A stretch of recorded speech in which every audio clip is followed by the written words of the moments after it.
ओम शांति। आज 12 अगस्त 2020 की साकार मुरली। पहले सुनते हैं मुरली के कुछ मुख्य पॉइंट्स। आज बाबा ने कहा, सतयुग में कर्म अकर्म हो जाते हैं, रावण राज्य में कर्म विकर्म होते हैं। अभी बाप आया हुआ है धर्म श्रेष्ठ कर्म श्रेष्ठ बनाने, तो अब श्रीमत पर कर्म श्रेष्ठ करना चाहिए। कोई भ्रष्ट कर्म करके किसको दुख नहीं देना चाहिए। फिर बाबा ने कहा, जो डायरेक्शन मिलते हैं उस पर चलना है, दैवी गुण धारण करने हैं, भोजन भी शुद्ध लेना है। फिर बाबा ने कहा, अगर लाचारी नहीं मिलता तो राय पूछो।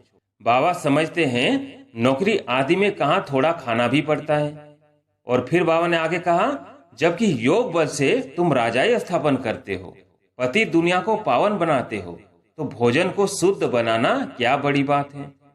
फिर बाबा ने कहा, नौकरी तो करनी ही है, ऐसे तो नहीं बाप का बने तो सब कुछ छोड़ यहाँ आकर बैठ जाना है। अभी बाबा तुमको ऐसे कर्म सिखलाते हैं जो कोई भी विकर्म न बने, किसी को भी दुख न दो, पतित का अन्न मत खाओ, विकार में मत जाओ। बाप कहते हैं, सारी दुनिया इस समय बेहद की होटल ही समझो, शोक की होटल है, खान पान मनुष्यों का जानवरों मिसल है। बाप कहते हैं, अपने को आत्मा समझ बाप को याद करो और सर्व संबंधों को हल्का करते जाओ। फिर लास्ट में बाबा ने कहा, 8 घंटा याद रखनी है, बाकी 16 घंटा में आराम व धंधा आदि जो करना है सो करो। मैं बाप का बच्चा हूँ, यह नहीं भूलो। मीठे बच्चे, तुम आसुरी मत पर चलने से दर बदर हो गए, अब ईश्वरीय मत पर चलो तो सुख धाम चले जाएंगे। प्रश्न, बच्चों को बाप से कौन सी उम्मीद रखनी है, कौन सी नहीं?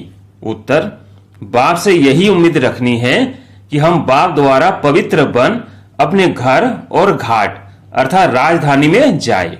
बाबा कहते हैं, बच्चे मेरे में यह उम्मीद नहीं रखो कि फलाना बीमार है आशीर्वाद मिले, या कृपा या आशीर्वाद की बात ही नहीं है। मैं तो आया हूं तुम बच्चों को पतित से पावन बनाने।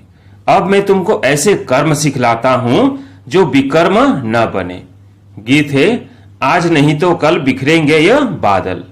धारणा के लिए मुख्य सार। पहला, श्रीमत पर अब हर कर्म श्रेष्ठ करना है, किसी को भी दुख नहीं देना है, दैवी गुण धारण करने हैं, बाप के डायरेक्शन पर ही चलना है।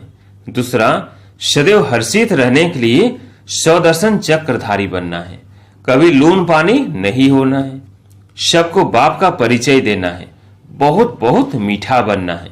आज प्यारे मीठे बाबा का वरदान है, सदा सुखों के सागर में लवलीन रहने वाले अंतर्मुखी भवो। सदा सुखों के सागर में लवलीन रहने वाले अंतर्मुखी भवो।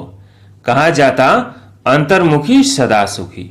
जो बच्चे सदा अंतर्मुखी भव का वरदान प्राप्त कर लेते हैं, वह बाप समान सदा सुख के सागर में लवलीन रहते हैं। सुखदाता के बच्चे स्वयं भी सुखदाता बन जाते हैं, सर्व आत्माओं को सुख का ही खजाना बांटते हैं। तो अब अंतर्मुखी बन ऐसी संपन्न मूर्ति बन जाओ, जो आपके पास कोई भी किसी भी भावना से आए, अपनी भावना संपन्न करके जाए। जैसे बाप के खजाने में अप्राप्त कोई वस्तु नहीं, वैसे आप भी बाप समान भरपूर बनो। स्लोगन, रूहानी शान में रहो तो कभी भी अभिमान की फीलिंग नहीं आएगी। अच्छा, ओम शांति।